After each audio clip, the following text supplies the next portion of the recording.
c'est une rencontre qui s'inscrit finalement entre le dimanche des Rameaux et le dimanche de Pâques, toute une semaine centrée sur la figure de Jésus. Et on peut dire que c'est une manière de rendre compte du fait que Jésus est au centre de la foi chrétienne. Seulement, il ne vous aura pas échappé que lorsqu'on discute avec des chrétiens ou plus largement avec des personnes qui s'intéressent à la figure de Jésus, on a l'impression que nous ne parlons pas du même Jésus. Quand les personnes nous parlent de Jésus, des fois, on débarque un peu, on est même effaré. Elles ne parlent pas forcément du Jésus qu'on a en tête. Et pourtant, elles ont l'air tout à fait honnêtes et sincères. Et c'est à se demander s'il n'y aurait pas finalement plusieurs Jésus, d'autant que le sentiment est un peu renforcé lorsqu'on met les 4 évangiles qui parlent de Jésus dans la Bible et que l'on constate qu'il y a quand même des fois des différences notables, ne serait-ce que lorsqu'on regarde la généalogie de Jésus selon l'évangéliste Luc ou selon l'évangéliste Matthieu. Et on peut se dire que ces différences sont encore renforcées par le fait qu'il y a certainement un décalage entre tous ces Jésus et le Jésus tel qu'il a existé, puisque ces récits ont été écrits quelques années après la mort de Jésus par des personnes qu'il n'avait pas forcément rencontrées. Et cela me fait penser à une scène du film La dernière tentation du Christ. On voit l'apôtre Paul, qui lui aussi a beaucoup parlé de Jésus, qui rencontre réellement Jésus. Il fait sa connaissance et il en vient à dire à Jésus, c'est Paul qui dit à Jésus, « Mon Jésus est beaucoup plus intéressant que toi ». Alors, quel est donc ce Jésus qui est au centre de la foi chrétienne et qui est finalement différent pour chacun ? Eh bien, c'est un aspect du sujet que va traiter Elian Cuvillier.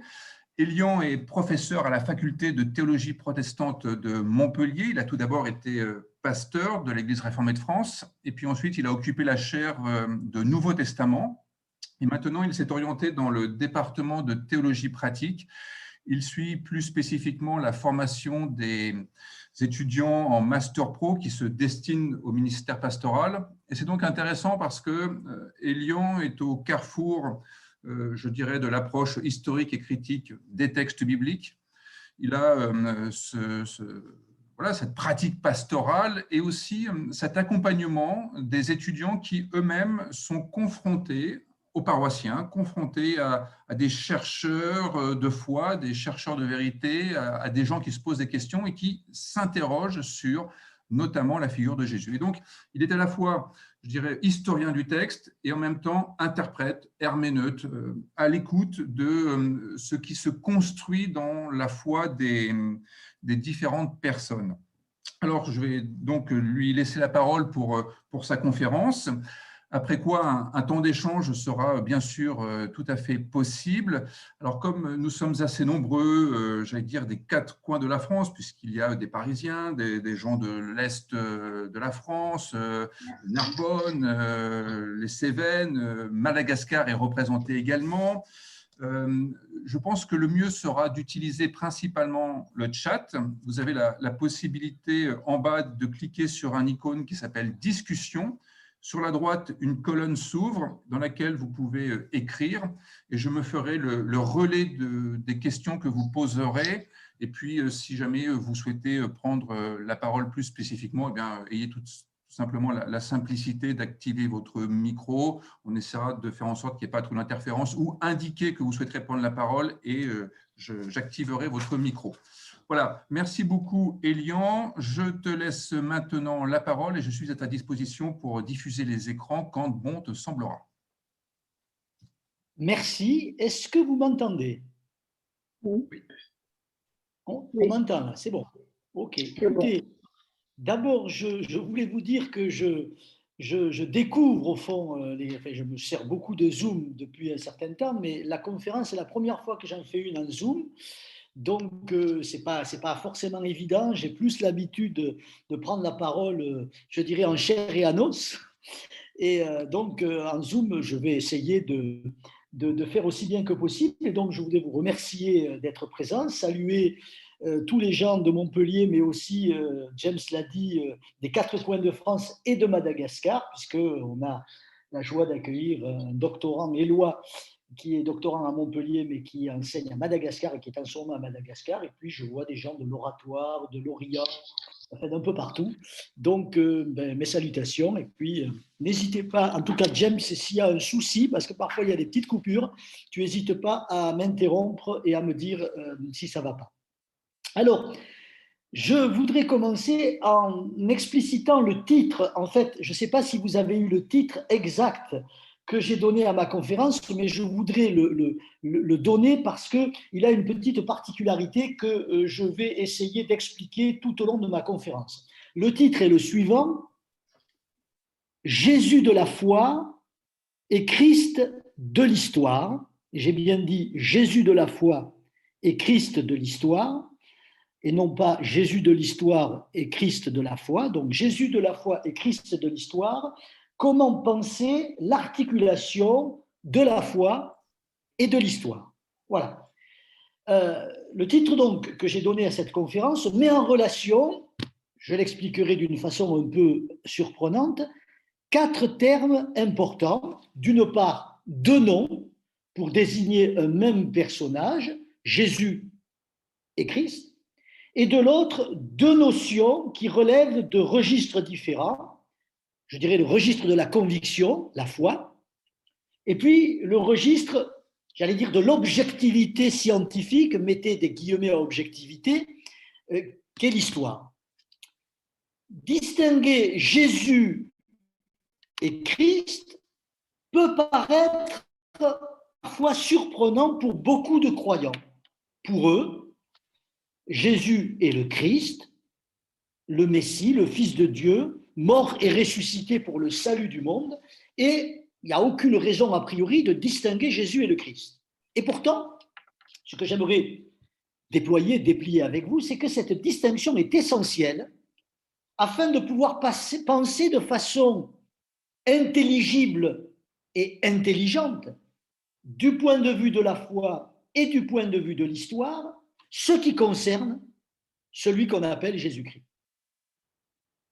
Habituellement, en effet, depuis la période moderne, c'est-à-dire depuis le siècle des Lumières, Jésus désigne habituellement le personnage historique qui a vécu entre 0 et 30 de notre ère, et Christ sert habituellement à désigner l'objet, ou plus exactement le sujet de la foi, de l'Église et des croyants. Et cette distinction entre le Jésus comme personnage de l'histoire et le Christ comme sujet de la foi est apparue au XIXe siècle sous la plume d'un exégète allemand qui s'appelait David Friedrich Strauss. Ce n'était pas un musicien, mais il s'appelait Strauss, qui fut le premier à distinguer avec ces 2 expressions ce que l'on a depuis coutume d'appeler le Jésus de l'histoire et le Christ de la foi. Il s'agissait alors de signifier que les historiens, les universitaires à l'époque, dans les facs de théologie allemandes, s'intéressaient au personnage historique de Jésus en dehors de toute l'élaboration croyante de l'Église, alors que les croyants, eux, confessaient que Jésus était le Christ, c'est-à-dire le Messie promis par les prophètes, proclamé par eux comme Seigneur ressuscité. Donc cette distinction, toujours opératoire, indique 2 façons de se situer face au personnage historique de Jésus-Christ. Soit on s'intéresse au personnage historique, donc Jésus de l'histoire, soit on confesse quelqu'un qu'on reconnaît comme Christ, Seigneur, Sauveur, ressuscité. Enfin, après, on peut y mettre, on le verra, tout plein de dénominations. Mais ce que je voudrais vous montrer dans un premier temps, c'est qu'au fond, cette distinction, si elle est moderne, est cependant déjà potentiellement présente dans le Nouveau Testament. En particulier, dans l'Évangile de Jean, Et là, je vais demander à James de mettre sur l'écran le premier document que je lui ai envoyé, dans ce qu'on appelle la double finale de l'évangile de Jean. Dans l'évangile de Jean, en effet, vous avez une première conclusion. Voilà, vous avez une première conclusion qui est au chapitre 20, les versets 30 et 31, et une deuxième conclusion qui est au chapitre 21 et les versets 25. Je lis d'abord la première conclusion. Jésus a fait, sous les yeux de ses disciples, bien d'autres signes qui ne sont pas écrits dans ce livre. Ce livre, c'est l'évangile de Jean, évidemment. Ceux-ci, c'est-à-dire ces signes qui sont écrits dans l'évangile de Jean, c'est-à-dire tous les 7 signes de l'évangile de Jean, les miracles, et puis l'ensemble de l'évangile, ont été écrits pour que vous croyiez que Jésus est le Christ, le Fils de Dieu, et pour que, en croyant, vous ayez la vie en son nom. Ça, c'est la première conclusion. Je vais y revenir. Deuxième conclusion, à la fin du chapitre 21, Jésus a fait encore bien d'autres choses. Si on les écrivait une à une, le monde entier ne pourrait, je pense, contenir les livres qu'on écrirait. Alors, ça vaut la peine de s'arrêter un moment sur ces deux textes pour identifier au moins 3 oppositions, enfin, oppositions non pas au sens que ça se contradirait, mais disons 3 différences, on va dire.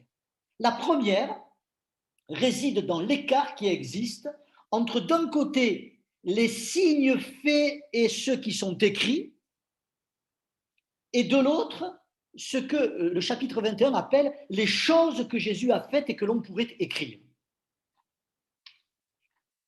Donc, Jésus nous dit d'abord, l'évangile de Jean a fait beaucoup d'autres signes qui ne sont pas écrits dans le récit qu'en propose l'évangéliste. Mais poursuit Jean, ceux qui sont rapportés dans son évangile ont été écrits pour que vous croyiez.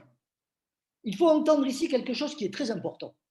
Les signes, alors par signe on entend habituellement les miracles, mais en fait Jean utilise un terme grec séméia, ou séméion au singulier, qui veut dire signe. C'est-à-dire ça dépasse largement les récits de miracles. C'est au fond ce qui renvoie à autre chose, un signe. Voyez, le signum dans les armées romaines, c'était, vous savez, ce fanion que les armées romaines avaient pour indiquer, au fond, qu'elles étaient référées à Rome. Donc, c'est un signe, hein, ça fait signe, en quelque sorte. Et donc, il faut entendre ici que les signes rapportés dans son évangile n'ont pas été faits, mais ont été écrits pour que les lecteurs croient. Vous voyez, on nous dit, Jésus a fait sous les yeux de ses disciples bien d'autres signes qui ne sont pas écrits dans ce livre. C'est intéressant parce que Jean distingue les signes qui ont été faits, mais ceux-là, ils ne sont pas rapportés, et les signes qui ont été écrits dans ce livre. Et au fond, la foi, puisque c'est bien de la foi dont il est question, puisqu'il s'agit qu'ils ont été écrits pour que vous croyiez, se fonde non pas sur des faits historiquement avérés, ce qui ne veut pas dire que ces signes n'ont pas eu lieu, hein, mais dans ce texte-là, la foi, nous dit-il, la foi en Jésus comme Christ, Fils de Dieu, se fonde sur ce qui a été écrit, sur les signes qui ont été écrits. Vous voyez, d'une certaine manière, on pourrait dire qu'un signe qui n'est pas écrit dans l'Évangile, et donc il y en a eu, puisqu'il a fait bien d'autres signes, eh bien, il n'a, du point de vue de la foi, aucune utilité. Il ne sert à rien. Jésus a fait plein d'autres choses, mais si elles ne sont pas écrites, elles ne servent à rien du point de vue de la foi. Et le signe écrit, lui, renvoie à une réalité plus importante pour Jean que l'historicité de quelque chose qui aurait été fait. Car, ça veut dire quoi? Car ça veut dire au fond que d'une certaine manière, pour l'évangile de Jean, le fait historique n'est pas en mesure de susciter la foi. La foi naît de la lecture. À l'époque, c'était plutôt l'écoute, puisque au fond, c'est quelqu'un qui lisait l'évangile pour l'assemblée réunie. Mais au fond, la foi naît de l'écoute des signes. Vous voyez, ça c'est quelque chose de très important parce qu'habituellement, on pense qu'un signe, et derrière signe, on entend un miracle, ça doit se voir pour qu'on y croit. Eh bien, dans l'évangile de Jean, on nous dit ça doit s'écouter. Et puis, en Jean 21, 25, il n'est plus fait mention de signes, on a simplement un pronom relatif neutre en grec que l'on traduit en français par chose. Et on nous dit, Jésus a fait bien d'autres choses qui ne sont pas écrites dans ce livre. C'est que ici, on se situe dans un autre registre qui n'est plus celui de la foi, mais qui est celui de la chronique historique. Au fond, si on les écrivait une à une, le monde entier, alors évidemment c'est hyperbolique ça, hein, le monde entier, mais c'est pour exprimer au fond qu'on pourrait écrire sur Jésus, à l'époque où Jean écrit, il n'imagine pas ce qui va s'écrire sur Jésus, mais on pourrait écrire tant de choses que toutes les bibliothèques du monde, en quelque sorte, ne pourraient contenir les livres qu'on écrirait. Vous voyez, ça c'est la première distinction entre les signes et les choses. La deuxième distinction, elle concerne les destinataires respectivement des signes et des choses opérées par Jésus. Dans le premier texte, les signes que Jésus a opérés l'ont été devant ses disciples, et ceux qui ont été écrits l'ont été afin que le lecteur croie. On est bien dans le registre de la foi, les disciples et les lecteurs. Sans contredire Jean 20, Jean 21, lui, envisage une autre perspective, celle d'une écriture possible des choses que Jésus a faites, et c'est alors le monde entier qui est le destinataire potentiel, puisqu'on nous dit qu'il ne serait pas capable de contenir tous les livres qui seraient écrits.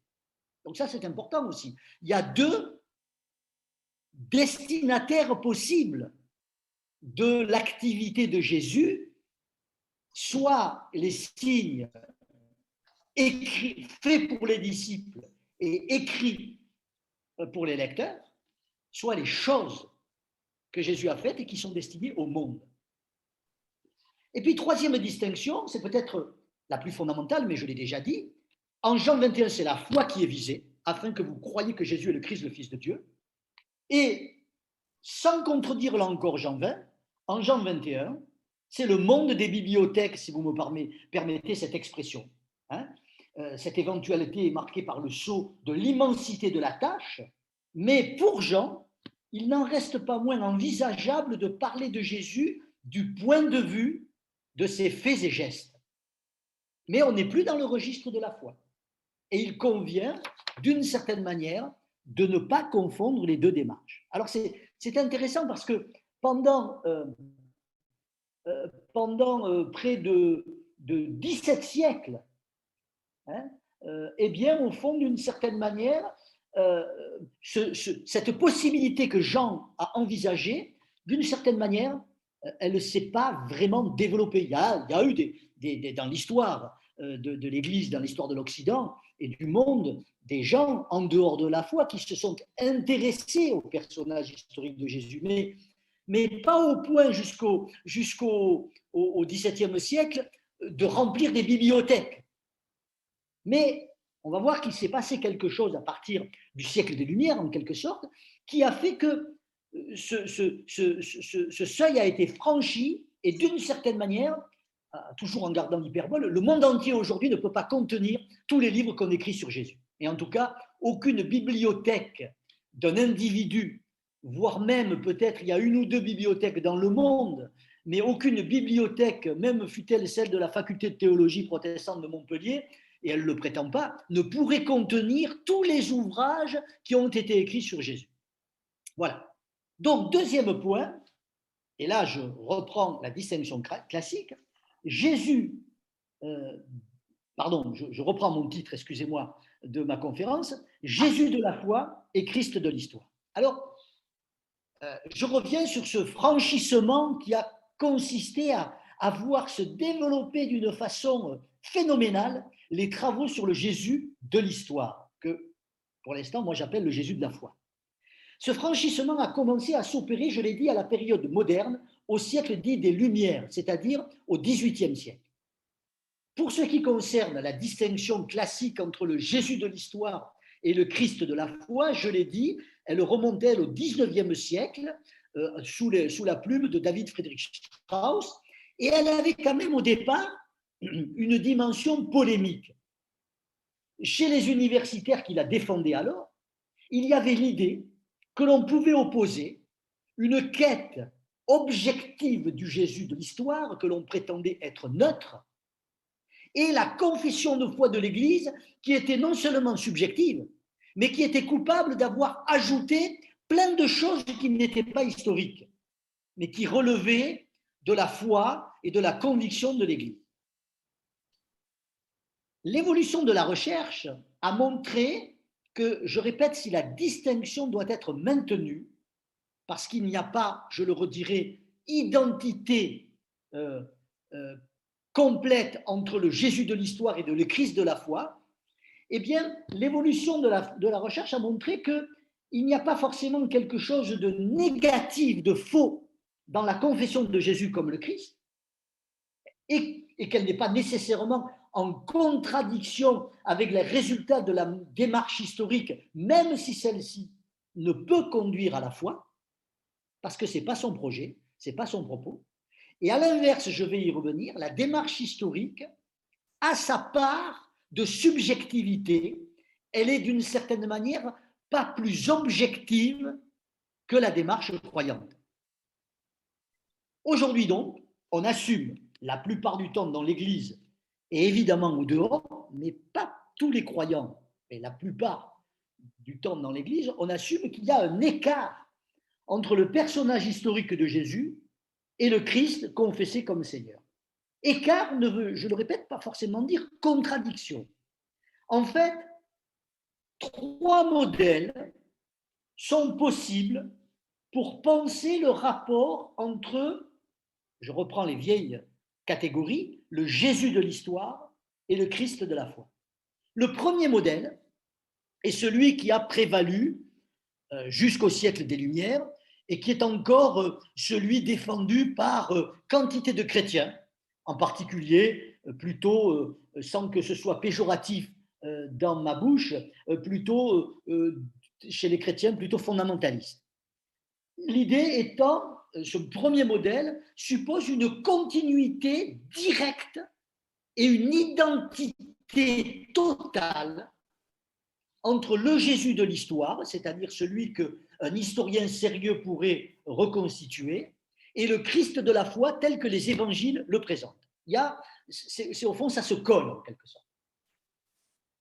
Le deuxième modèle, qui est l'extrême opposé, qui est celui de la première époque moderne, quand cette distinction est née de façon polémique, et qui est encore celui d'un certain nombre de rationalistes ou de gens qui ont des comptes à régler avec le christianisme, plaide pour une discontinuité radicale. Il y aurait une contradiction totale entre le Jésus de l'histoire qui serait le vrai et le Christ de la foi, des évangiles et de l'Église qui serait une construction totalement subjective et parfois même malhonnête. Et puis, c'est évidemment le modèle que je vais essayer de défendre. Il y a ce qu'on appelle, alors c'est un jeu de mots un peu, enfin, c'est presque un oxymore que je vais utiliser, le modèle d'une continuité discontinue. Je répète, continuité entre le Jésus de l'histoire et le Christ de la foi, mais discontinue en ce sens qu'il y a bien quand même un écart, une différence entre les deux. Au fond, l'idée, je vais essayer de la déplier, c'est que ce qu'on appelle l'événement pascal, et on y est, dans l'événement pascal, il faut entendre la Semaine Sainte dans sa totalité, c'est-à-dire la passion de Jésus et le fait que les disciples confessent sa résurrection, provoque une réinterprétation légitime d'un événement historique qui aurait pu être interprété de plusieurs manières. Vous voyez, c'est ce que j'appelle la continuité. Il y a bien une continuité parce qu'on réinterprète un personnage qu'on a connu, je parle ici des premiers chrétiens, qui est un personnage historique, mais on le réinterprète à partir de la foi, et après tout, d'autres ont pu l'interpréter différemment, le réinterpréter différemment. C'est donc ce dernier modèle que je me propose de déplier, mais je me propose de les déplier, d'où le titre que j'ai donné au début, en renversant la distinction habituelle, et plutôt que de parler de Jésus de l'histoire et de Christ de la foi, je voudrais parler de Jésus de la foi et du Christ de l'histoire. Et je vais essayer d'expliquer pourquoi. Alors, ça relève plus je dirais, pas du jeu de mots, mais disons d'essayer de redéfinir un petit peu pour nous. Je ne contredis pas forcément la distinction habituelle entre le Jésus de l'histoire et le Christ de la foi, mais je voudrais la faire penser autrement. Donc, je commence par le Jésus de la foi d'abord. Que Jésus ait été un personnage historique, personne ou presque n'en doute aujourd'hui. Il y a encore quelques personnages un peu polémiques qui affirment, mais sans plus de preuves que ceux qui disent le contraire, que Jésus n'aurait pas existé. Quant à ce qu'on peut savoir historiquement de lui, par contre, la difficulté pour l'historien vient de ce que, en gros, seuls les 4 évangiles sont considérés comme des documents historiques solides. Or, les 4 évangiles ne sont pas des documents neutres. Mais ce qui fait quand même à peu près consensus, avec des nuances dès lors que les reconstitutions deviennent plus précises, c'est les choses suivantes. Jésus de Nazareth est un personnage, donc Jésus de Nazareth, c'est-à-dire qu'il a vécu à Nazareth en Galilée, est un personnage historique qui a donc vécu en Galilée en gros entre 0 et 30 de notre ère. Mais évidemment, vous voyez que déjà la datation, elle part de lui. Donc il faudrait voir à quel moment de l'Empire romain il a vécu. Vous ferez la conversion vous-même, je n'ai pas pensé à la faire et je ne l'ai pas en tête. C'était vraisemblablement un juif pieux, sans doute prédicateur itinérant comme il y en avait beaucoup à l'époque, porteur d'un message de type prophétique au sens vétérotestamentaire du terme, et non pas prophète comme un Nostradamus. Et peut-être y avait-il quelque chose de radical dans sa prédication, avec peut-être aussi, mais ça c'est discuté, une dimension messianique. Est-ce qu'il se prenait pour le Messie? Est-ce qu'on l'a pris pour le Messie? Est encore quelque chose qui est en débat parmi les historiens, et qui le sera toujours d'ailleurs. Et puis il fut arrêté par les Romains, par les autorités romaines, sans doute sur dénonciation des autorités religieuses, parce que sa prédication perturbait la religion, disons, officielle du temple, et donc il fut arrêté comme agitateur et crucifié, comme il y en avait à l'époque, à Jérusalem, comme d'autres après lui, et peut-être peut-on même fixer la date de sa mort au 14 Nisan, hein, c'est-à-dire la date de Pâques, en gros. Mais vous voyez, tout ça est à débat, évidemment. Il avait un groupe de disciples qui le suivaient, qui se sont dispersés après sa crucifixion, mais qui, peu de temps après, ont constitué une ou plusieurs communautés de personnes proclamant qu'il était ressuscité. Vous voyez que je n'ai pas dit, du point de vue de l'histoire, qu'il est ressuscité. Du point de vue de l'histoire, les historiens, qu'ils soient chrétiens ou non, mais s'ils sont, je dirais, sérieux dans leur démarche, par rapport à la façon dont on conçoit l'histoire dans le monde occidental, vont dire, peu de temps après sa crucifixion, des disciples disent qu'il est ressuscité. Depuis lors, et peu à peu, le christianisme s'est présenté comme la religion témoignant de Jésus confessé comme Christ et Seigneur. Depuis maintenant bientôt donc 2 siècles et demi, en fait depuis 1778 et l'édition du travail d'un certain Rémarus, qui s'appelait, alors je traduis le titre de son ouvrage, et qui a écrit un ouvrage qui a été édité après sa mort, du dessin de Jésus, du dessin non pas comme on dessine, mais du dessin de l'idée, du projet, du dessin de Jésus et de ses disciples. Donc depuis cette date-là, c'est-à-dire bientôt 2 siècles et demi, les travaux historiques ne cessent d'affiner ces quelques éléments que je viens de rapporter sur Jésus. Et cette multiplicité de travaux qui ne cesse encore, il ne cesse d'en paraître encore aujourd'hui, atteste de la richesse et du savoir déployé par la recherche historique. Et d'une certaine manière, pour reprendre l'hyperbole de l'évangile de Jean, le monde entier ne pourra bientôt plus contenir les livres qu'on écrit sur Jésus. Ces travaux historiques sont évidemment le reflet des époques au cours desquels ils ont été écrits. Et là, je demande à James de mettre sur l'écran le deuxième document que je voudrais vous soumettre, qui est une citation d'Albert Schweitzer, que André Gounel travaille et connaît beaucoup mieux que moi, mais qui, en 1914, alors là, évidemment, la citation, c'est la traduction française de la conclusion d'un ouvrage qu'il a écrit dans l'édition de 1914, qui a été traduit en français et qui a été publié dans la revue de l'Institut protestant de théologie, études théologiques et religieuses en 1994. Mais cette citation date de 1914.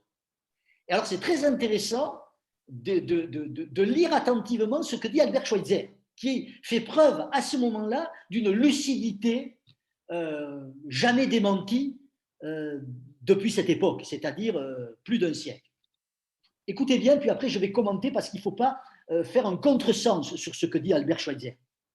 Le Jésus de Nazareth, qui s'est présenté comme Messie, qui a annoncé l'avènement d'un royaume moral, la réalisation du royaume des cieux sur terre, et qui est mort sur la croix pour en quelque sorte consacrer son œuvre, ce Jésus n'a jamais existé. Je vais revenir là-dessus évidemment, hein, je sens que ça a dû réagir là. Ce n'est qu'une figure projetée par le rationalisme du XVIIIe siècle, animée ensuite par le libéralisme et revêtue d'un costume d'époque par la théologie moderne. Voilà une citation extraordinaire. Enfin, extraordinaire, elle n'est pas extraordinaire, elle est ordinaire, mais d'une pertinence tout à fait remarquable. Alors, tout d'abord, premier malentendu qu'il faut éviter, quand il dit « ce Jésus n'a jamais existé », Albert Schweitzer ne veut pas dire que Jésus n'a pas existé. Mais c'est bien le Jésus de Nazareth qui s'est présenté comme Messie, qui a annoncé l'avènement d'un royaume moral, la réalisation du royaume des cieux sur terre, et qui est mort sur la croix pour en quelque sorte consacrer son œuvre. Là encore, Schweitzer ne veut pas dire que Jésus n'est pas mort sur la croix. Mais ce qu'il nous décrit là, en gros résumé, c'est une sorte de synthèse extrêmement condensée de tout ce qu'on peut lire dans les vies de Jésus qui fleurissent à cette époque-là. Des vies de Jésus, alors bien sûr, il y a des vies de Jésus, on va dire de tendance évangélique, mais lui, il s'intéresse surtout aux vies de Jésus qui sont produites par ses pairs, c'est-à-dire ceux qui travaillent dans les universités et qui sont plutôt pour la plupart de théologie libérale, parfois rationaliste, et donc il dit au fond, ils ont une image de Jésus. Il s'est présenté comme Messie, mais il a annoncé l'avènement d'un royaume moral, la réalisation du royaume des cieux, et il est mort, il s'est sacrifié pour son œuvre. Hypothèses historiques, après tout, qui sont peut-être, pourquoi pas, vraisemblables. Mais il dit, au fond, ce n'est qu'une figure, c'est-à-dire c'est une interprétation projetée par le rationalisme du XVIIIe siècle, qui avait souci de montrer que Jésus n'était pas celui dont parlaient les évangiles, animée par le libéralisme, c'est-à-dire toute la vague je dirais, dont nous sommes encore héritiers aujourd'hui, qui a produit tous ces travaux scientifiques dont nous sommes héritiers encore aujourd'hui, et dans mon esprit, cela est positif, hein, est revêtu d'un costume d'époque par la théologie moderne. Qu'est-ce que ça veut dire? C'est un peu ironique, mais ça veut dire qu'on a toujours le Jésus de son époque. Et au final, et c'est d'où mon titre, le Jésus de l'histoire est donc bien également un Jésus de la foi. Si l'on veut bien dire qu'il est le produit de la foi au sens des convictions, des croyances, des représentations, des figures d'une époque et d'un savant, d'un chercheur, d'un historien. Au fond, d'une certaine manière, pour reprendre un aphorisme attribué à Luther qui disait « on a le Christ de sa foi », eh bien on pourrait dire « on a le Jésus de l'histoire de ses convictions, de sa foi ». Selon les périodes de l'histoire, ce personnage sera un moraliste, un révolutionnaire, un idéaliste, un prophète, un sage, un défenseur des opprimés, et qui sait aujourd'hui, je travaille moins ces questions-là, mais peut-être un écologiste. Ou, comment on appelle ça, les gens qui croient à la fin du monde, là. Aide-moi, James. Les minimalistes. Non, pas les minaris, ceux qui croient qu'on va, on va à la catastrophe, là. Les Collapsologie. économistes, les Oui, un collapse. Je ne sais pas comment on dit là. Voilà. Bref. Mais je suis convaincu qu'on trouverait aujourd'hui des recherches, non pas, il y a évidemment des recherches farfelues, mais une recherche sérieuse qui travaillerait avec les outils scientifiques et qui aurait tendance à, parce que c'est comme ça, parce qu'on est pris dans une histoire, à diriger sa reconstruction de ce qu'a pu être Jésus avec les mots, les termes, le langage et les représentations d'une époque, la nôtre. Et donc forcément, il serait pris par nos questions, nos angoisses, nos interrogations et nos représentations. Donc, au fond, on peut parler d'une certaine manière du Jésus de la foi. Bon. Deuxième point, le Christ de l'histoire maintenant. Ben, je rappelle d'abord que derrière le mot Christ, on met évidemment un rapport de foi au personnage de Jésus.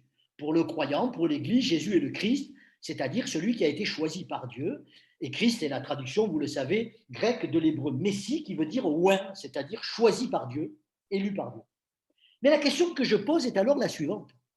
En quoi cet objet de foi appartient-il à l'histoire?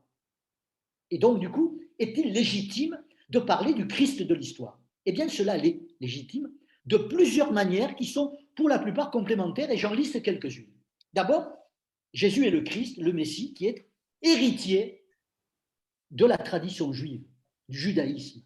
Pour l'avoir oublié, le christianisme a souvent donné dans l'antisémitisme, avec les résultats tragiques que l'on sait dans l'histoire.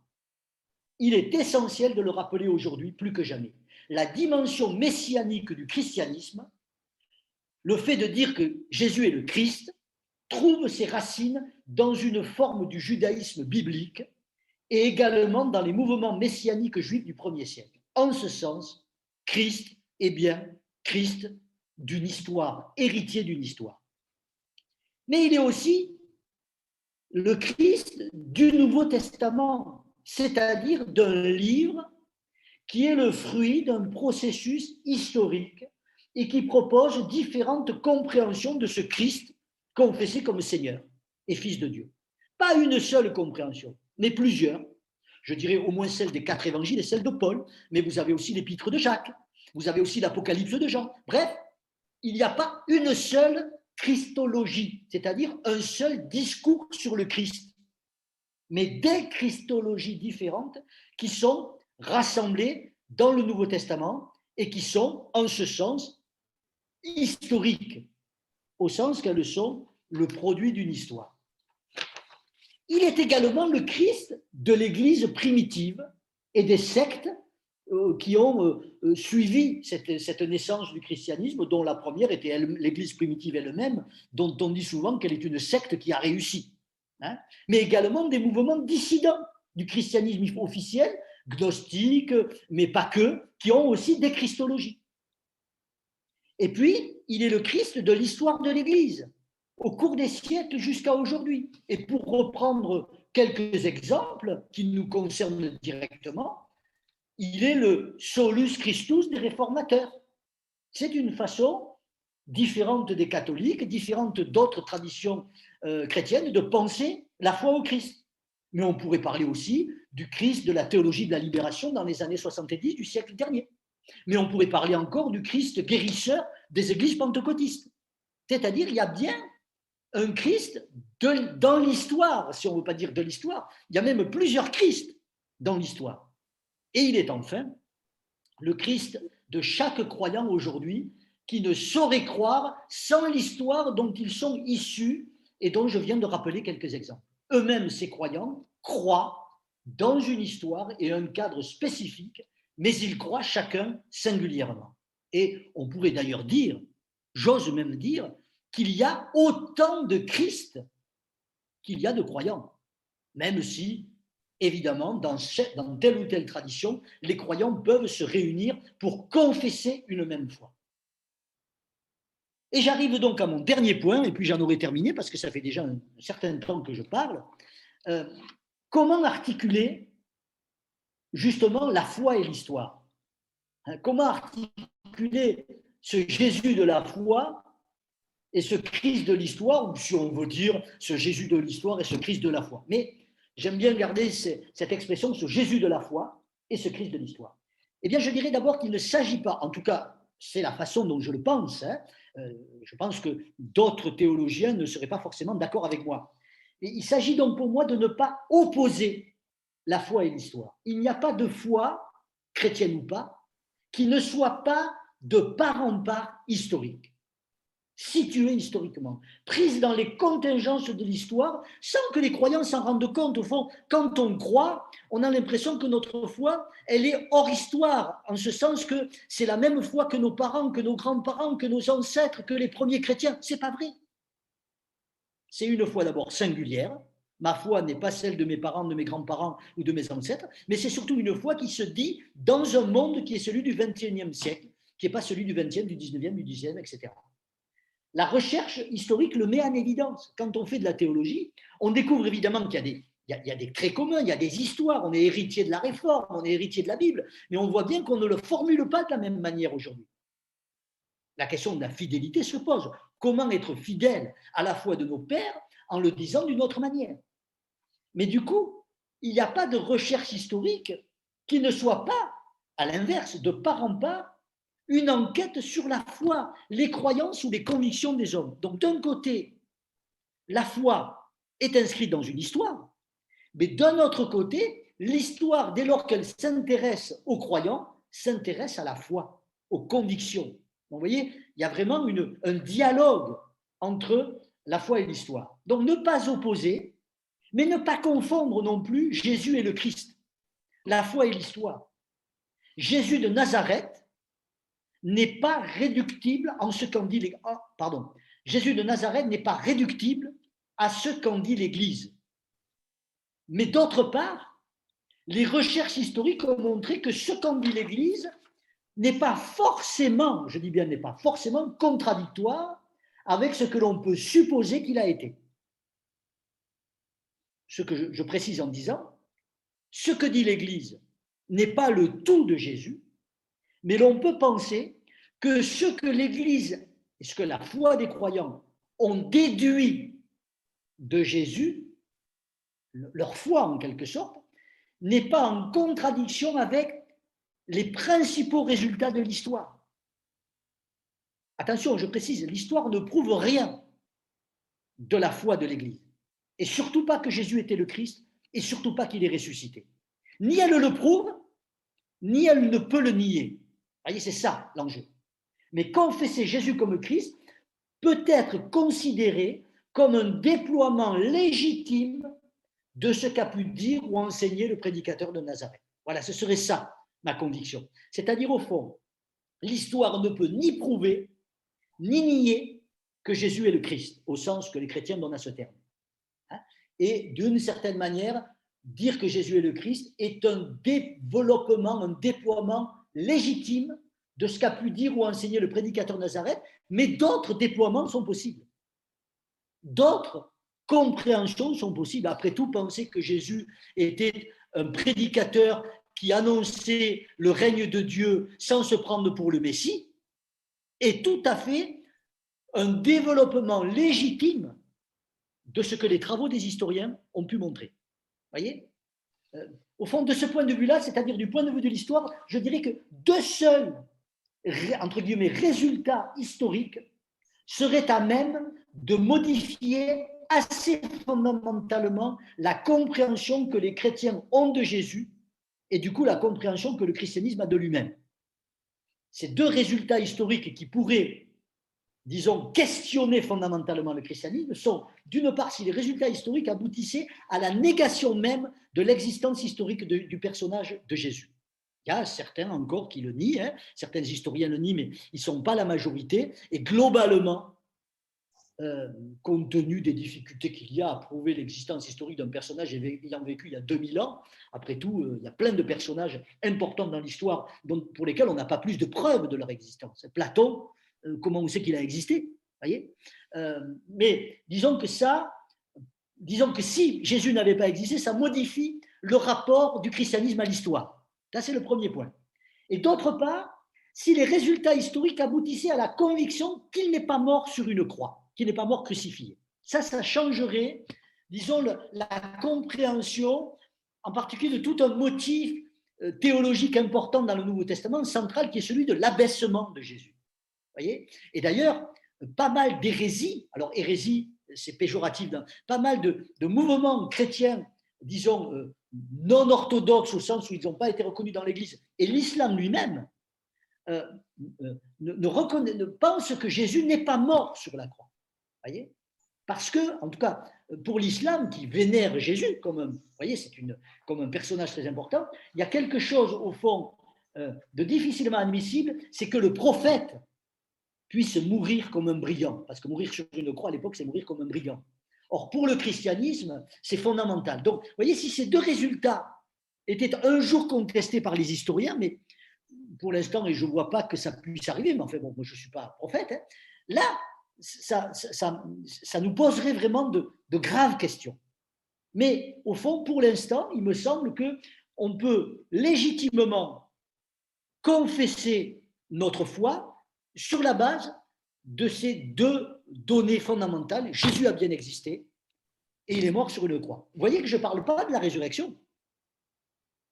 Je ne parle pas de la résurrection parce que la résurrection ne peut pas être prouvée par l'histoire. L'histoire, au fond, elle fait juste un petit saut. L'historien, mais il ne fait pas un saut, l'historien, il travaille. Et il dit, au fond, Jésus est mort. Et peu de temps après, quelques-uns de ses disciples disent, nous l'avons vu vivant. Voilà. Après, dans cet écart, je dirais, temporel entre ces deux événements, qui sont la crucifixion et la confession de sa résurrection, eh bien, la foi chrétienne peut trouver son chemin ou je dirais le doute ou après on peut construire ce qu'on veut là-dedans. Voyez ? Au final, donc, dans notre histoire qui n'est pas celle des premiers disciples ni celle des croyants d'hier ou d'avant-hier, ne cesse de se poser la question que Jésus posait à ses disciples. Qui dites-vous que je suis ? Une question qui convoque notre foi ou notre incroyance. Mais ici, ne pas croire Jésus comme Christ peut être compris comme une forme de croyance, de conviction. Il y a des gens qui ont une admiration pour Jésus, qui ont même un engagement pour Jésus et qui ne croient pas qu'il est le Fils de Dieu, la parole incarnée, etc. Mais en fait, cela convoque notre réponse dans une histoire particulière, la nôtre, ici et maintenant. Nous n'y répondrons pas comme hier, parce que nous ne vivons pas hier, mais aujourd'hui. Nous sommes pris dans une histoire, et c'est avec les réalités de notre histoire que nous devons répondre. Je conclus, et après je vous promets, j'en ai terminé.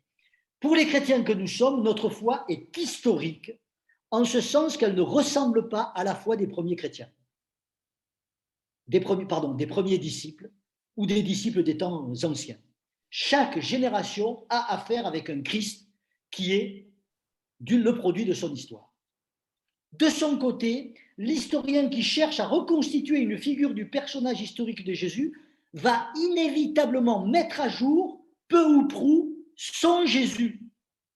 Vous vous rappelez, pour ceux qui étaient des paroissiens de Maguelone, le bel ouvrage de Louis Simon, qui était là, l'ouvrage d'un croyant, qui disait « Mon Jésus ». Mais d'une certaine manière, l'historien, quelque part, il reconstruit aussi son Jésus. Et ce n'est pas négatif. C'est le Jésus de sa foi au sens de sa conviction d'historien, de ses représentations, de son histoire. Il le fera certes avec plus ou moins de sérieux, comme les historiens sont comme les chrétiens, il y a des gens sérieux et des gens qui le sont moins, il y a aussi des historiens qui sont chrétiens d'ailleurs, et il le fera avec plus ou moins d'objectivité scientifique. Mais sa subjectivité sera toujours convoquée dans cette démarche historique. Et par subjectivité, je n'entends pas ici subjectivisme. Le subjectivisme suppose un parti pris, des préjugés, où je sais avant de commencer ce que je crois.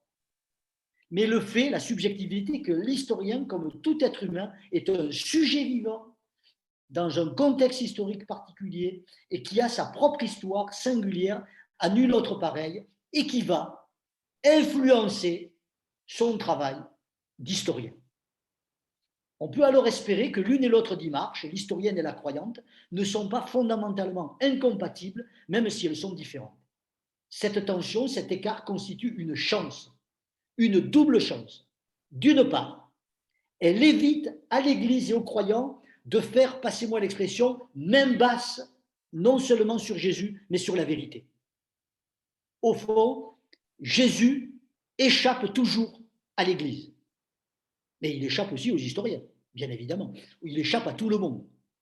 Et d'autre part, elle offre cette distinction entre la foi et l'histoire, et non pas cette contradiction. Elle offre l'espace d'un dialogue où il est possible aux, entre guillemets, incroyants, au sens de ceux qui ne partagent pas notre foi chrétienne, de découvrir non seulement le personnage historique de Jésus, mais d'entendre le témoignage de femmes et d'hommes pour qui, sans exclusive, le Christ est plus qu'un personnage historique. Pour les croyants que nous sommes, Jésus-Christ est la présence de Dieu à leur côté, le Seigneur en chemin vers sa passion, comme nous le redit cette semaine sainte dans laquelle nous sommes.